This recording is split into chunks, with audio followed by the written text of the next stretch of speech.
Olá, começa agora mais um boletim informativo direto da redação do Jornal Diário e Diário TV. E a primeira notícia é um tipo de notícia que a gente não gosta de mostrar por aqui. Mais um bebê, mais um recém-nascido encontrado no lixão do Fischer. Foi abandonado no meio dos resíduos em algum lugar da cidade, levado pelo caminhão e, entre aspas, descartado no local. Foi o terceiro caso desse tipo aqui em Teresópolis, somente este ano. Luiz Bandeira esteve na 110ª Delegacia de Polícia que investiga essas ocorrências. O caso de mais um corpo de um bebê encontrado no lixão de Teresópolis causou grande comoção nesta segunda-feira. Sobretudo por conta do número de casos semelhantes que já aconteceram esse ano em Teresópolis. São 3. Em fevereiro, um outro corpo também de um bebê foi encontrado no lixão do Fischer. Em maio deste ano, outro corpo de bebê foi encontrado na estrada de Montanhas. E agora, trabalhadores da reciclagem que trabalham no lixão do Fischer, o lixão municipal, encontraram mais uma vez o corpo de um bebê. Nós estamos agora aqui na 110ª Delegacia de Polícia. Vamos conversar com o delegado titular, Dr. Márcio Dubograz, sobre este e os outros casos. A gente foi surpreendido no dia de hoje aí, com um bebê encontrado no lixão. Não é a primeira vez que isso acontece. Então, assim que tivermos conhecimento, seguimos para o local junto com a perícia. Foi feita a perícia de local e o corpo desse bebê foi levado para o ML para analisar qual foi a causa da morte, né? Primeiro, verificar se na verdade essa criança nasceu com vida. Aí, se ela nasceu com vida, quem fez o abandono desse bebê no lixo vai responder por homicídio doloso com pena de 6 a 20 anos de reclusão. Doutor, é semelhante ao caso que aconteceu em fevereiro e a polícia se debruçou sobre essa investigação e não vai ser diferente agora nesse caso, né? Como foi no outro caso que nós tivemos, a gente começa a analisar, tentando identificar se essa criança nasceu no hospital. Isso porque, nasceu no hospital num período aproximado, a gente vai conseguir chegar aos pais dessa criança e identificar justamente para responsabilizar essas pessoas, né? A dificuldade que nós temos é justamente essa, porque em muitos dos casos as crianças não nascem em hospital, nem passam por postos de saúde, né, no caso as mães, para fazer um pré-natal. Então fica extremamente difícil você identificar quem são os pais e, por isso, identificar a autoria. Por isso que é muito importante aí a participação da sociedade, da população, no sentido de nos ajudar. De que se vê, por exemplo, uma criança recém-nascida com um casal e logo depois essa criança desaparece, entendeu? Fica alerta. Faz um contato com a gente, com o Disque Denúncia, aí, caso haja um desaparecimento, para a gente investigar. Nesse caso, a gente vai identificar se houve realmente nascimento com vida. Isso for realmente comprovado, é necessário que a população nos ajude, porque nós não temos bola de cristal, a gente não consegue prever isso. É um tipo de um crime que não se consegue prever, entendeu? A pessoa vai e abandona o seu bebê. E é muito importante, Bandeira, que seja bem claro o seguinte, até de repente por falta de conhecimento. A pessoa está cometendo um crime por falta de conhecimento, porque existe desde 2017 a Lei 13.509, que permite a entrega voluntária de bebê. Então, se a mãe, os pais não quiserem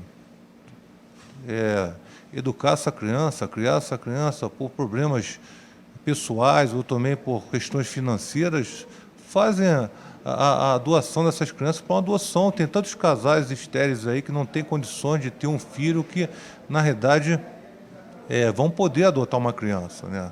Nós tivemos na sexta-feira um caso de abandono de incapaz de uma criança que foi deixada na porta de uma residência em que a pessoa que achou essa criança, já em depoimento, disse que ela tem interesse em adotar a criança. Então, de repente, é uma pessoa que tinha realmente vontade de adotar uma criança e não tinha a possibilidade. Então, a lei hoje facilita muito as pessoas, tanto a fazer a doação, em que vai ser mantido o sigilo da mãe que doou, e também permitir que as pessoas que queiram adotar essas crianças tenham facilidade para que isso seja feito. Quem encontrou, nesse caso agora, dessa segunda-feira, quem foi que encontrou o corpo desse bebê? No caso foram as pessoas que trabalham no lixão, né, os catadores de lixo. Eles informaram o Corpo de Bombeiros e depois fizeram, no caso, o Corpo de Bombeiros fez contato com a delegacia. E a partir desse momento nós seguimos para o local com a perícia. Essa semana o caso de abandono de incapaz também comoveu a população. Uma criança foi abandonada no bairro Jardim Meudon. Populares encontraram essa criança e chamaram o Corpo de Bombeiros, que atendeu a essa criança abandonada e a conduziu até o Hospital das Clínicas de Teresópolis. É importante frisar que a mãe que tiver uma gravidez indesejada, ela já pode comunicar esse problema no pré-natal oferecido pelo SUS ou ainda fazer a doação voluntária através da Vara da Infância e da Juventude de forma legal. Reforçando a informação passada pelo delegado, realmente é um caso extremamente complexo para ser investigado, né? Como citado pela autoridade policial, se não foi feito o pré-natal, se não passou por hospital, por clínica, como fazer a identificação dos pais, né? Muito difícil. E nessa hora a participação da população é fundamental, né?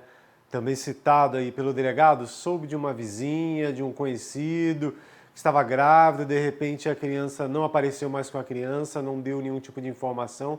Pode ser essa criança encontrada lá no aterro sanitário. A pessoa precisa ser responsabilizada, como citado também, não é necessário fazer isso com uma vida, né? Uma frágil vida. Deixe para adoção. Estamos, inclusive, tentando uma reportagem para pontuar aí essa questão, né? Como fazer aí a doação legal da criança. Você não tem condições de criar, simplesmente não quer criar, engravidou, fez uma gravidez indesejada, deixe essa criança com uma família que vai dar carinho, atenção e tudo que ela merece.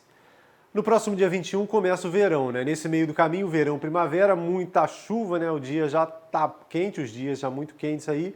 E no final de tarde, pancada de chuva forte, como ocorreu no sábado.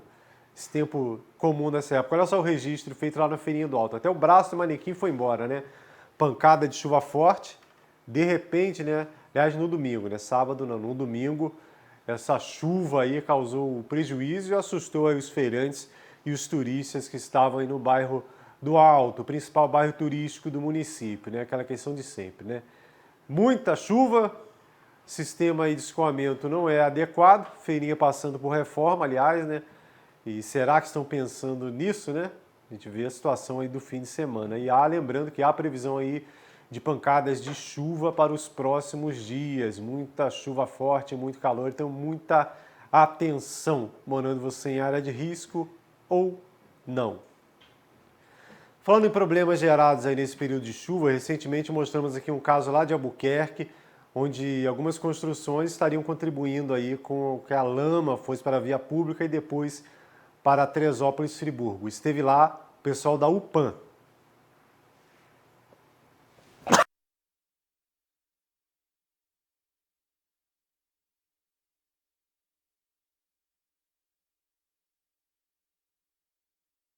Tivemos um probleminha no áudio aí retornando. A UPAM esteve lá em Albuquerque, vistoriando aí obras que estariam jogando terra na rua. Fez uma vistoria em vários pontos aí dessas ruas paralelas à RJ 130. Agora a gente vem aqui para Carmela Dutra, olha só, comecinho da rua. Lá no começo da Carmela Dutra, mais um afundamento de manilha, né? Chove muito, não dá conta. E afundamento de manilha aí, e moradores improvisando com bananeira, né? Aquele protesto comum lá na Hermitage, e as bananeiras sendo utilizadas aí para alertar os motoristas sobre esse risco. O assunto agora é Natal, fim de semana aí de eventos de Natal aqui em Teresópolis, organizados pelo SESC, como por exemplo o Mapping, essa projeção de luzes, esse espetáculo lá na matriz de Santa Teresa.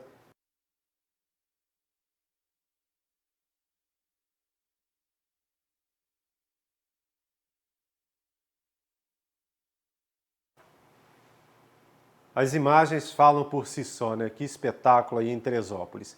E no domingo foi realizada aí mais uma edição do projeto Bike Noel, a entrega dos presentes, olha só, a criançada, aquele projeto onde os ciclistas da cidade aí fizeram a arrecadação de brinquedos, de bicicletas aí para doar aí para locais aí onde eles costumam treinar frequentemente. Houve também a distribuição de picolé, de pipoca e tudo mais para deixar aí o domingo mais divertido.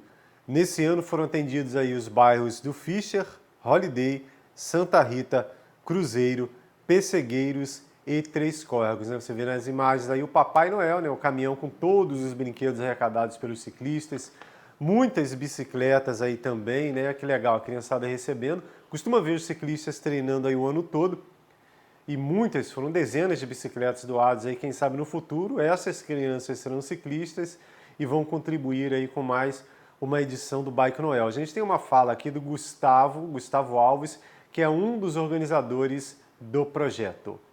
O Bike Noel é um projeto bastante interessante no sentido que a gente consegue agregar o esporte que a gente pratica a uma ação social, a uma dedicação ao próximo, através do recolhimento de doações de brinquedos novos e usados em bom estado, e onde a gente faz um processo de seleção desses brinquedos, organiza, leva para as comunidades por onde a gente passa pedalando ao longo do ano. Então a gente junta o bem-estar produzido pelo esporte com a caridade, com a solidariedade, com a fraternidade, que eu acho que todo cristão precisa ter junto ao seu próximo. Parabéns aí à turma da Bicicleta de Teresópolis fazendo mais uma ação, né? 16 anos fazendo essa arrecadação e distribuição de brinquedos. Ainda sobre o Natal, vamos agora mostrar aqui uma reportagem do Luiz Bandeira com o representante do Sim Comércio sobre o horário estendido aqui no município. Nós já vamos para a metade do mês de dezembro, o mês das festividades de fim de ano, e agora o comércio funciona até um pouco mais tarde. E por conta disso, para saber como é que fica o funcionamento do comércio, nós estamos aqui com o presidente do Sim Comércio, Igor Edelstein, que sempre nos atende, para esclarecer à população como é que vai ficar o horário do funcionamento das lojas, do comércio na cidade em geral. Sim, todo final do ano, período de grande movimento, a gente faz um acordo com o sindicato laboral para propiciar que a loja possa abrir por mais tempo e o colaborador trabalhar por mais tempo. É um período de comissões maiores, é um período de muitas vendas e assim agrada não só o funcionário, mas também a população. Então esse ano o acordo foi do dia 5 de dezembro até o dia 24 de dezembro, as lojas podem funcionar até as 22 horas, ok? Os funcionários que trabalharem nesse horário estendido, eles farão jus a um lanche que pode ser dado em dinheiro ou equivalente a R$10 para que ele possa fazer um lanche, enfim, tomar um refresco. A escolha é do empresário, ele pode dar in natura, que a gente chama, um sanduíche, um refresco equivalente a R$10 ou em dinheiro. Outro fato importante é que nos últimos 2 domingos, o próximo é agora o último, no dia 18, o comércio de rua vai abrir. Geralmente ele fica fechado, mas nesse acordo contemplou que é um domingo forte e até ser a final da Copa do Mundo, infelizmente, restou as compras de Natal, né?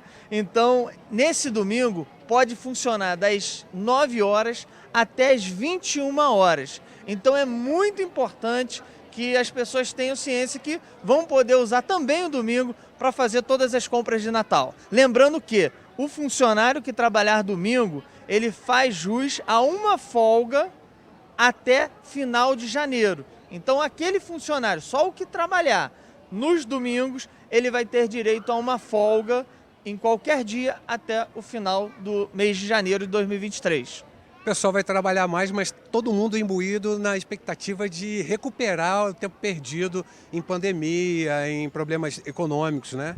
Sim, sim, sim. A gente está com uma expectativa muito boa. Esse é um Natal que estamos sem máscaras praticamente, assim, todo o Natal. A gente está torcendo muito que a economia se recupere e nós somos protagonistas da economia. Então o comércio abrir mais tempo para a população é uma forma de recuperar a economia, não só do município, mas de todo o nosso país, tão necessário. Nesta segunda-feira foi realizada mais uma oitiva da Câmara na CPI, que investiga aí supostas fraudes e irregularidades no Tereprev, o Fundo Previdenciário dos Servidores Públicos Municipais. Quem foi ouvida dessa vez, né, depois de secretários aí da Prefeitura, foi a presidente do Tereprev, Doralice Veríssimo, que falou, entre outros assuntos, sobre o tamanho da dívida com a instituição. Os 13 milhões estão aguardados, aplicados. Em relação aos 28 milhões, é a dívida que o município tem hoje com o Tereprev. A dívida não, o déficit é 90 milhões apontados, né? Não, o déficit é de mais de 1 bilhão. A dívida é de 28 milhões. Quando eu assumi, a dívida do município era de 150 milhões. Tá? Uhum. E ao longo do tempo ela foi abatida usando isso, usando, digamos assim, o próprio aporte do município, né? Dora, existe reuniões frequentes com o Conselho Fiscal e o Conselho Administrativo para prestação de contas? Com que frequência?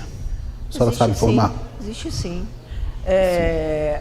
Anualmente, ordinariamente, de vez em quando, extraordinariamente, quando necessário.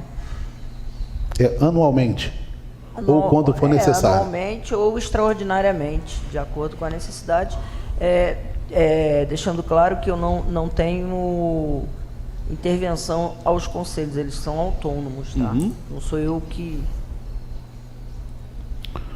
Dora, as atas são feitas no momento... As atas são feitas. Em que momento vocês fazem a coleta das assinaturas? A senhora sabe responder? As atas são feitas normalmente rascunho ou gravadas, como aqui, né? Uhum. E depois redigidas. Mais detalhes sobre essa CPI da Câmara que investiga aí as supostas irregularidades no Tereprev você vê na próxima edição do Jornal Diário de Teresópolis. Lembrando sempre que essas e outras notícias também podem ser vistas em nosso site, que é o netdiario.com.br. E se houver qualquer novidade aí antes de um próximo boletim informativo, tem também aí a nossa barrinha de notícia e as redes sociais. Até breve!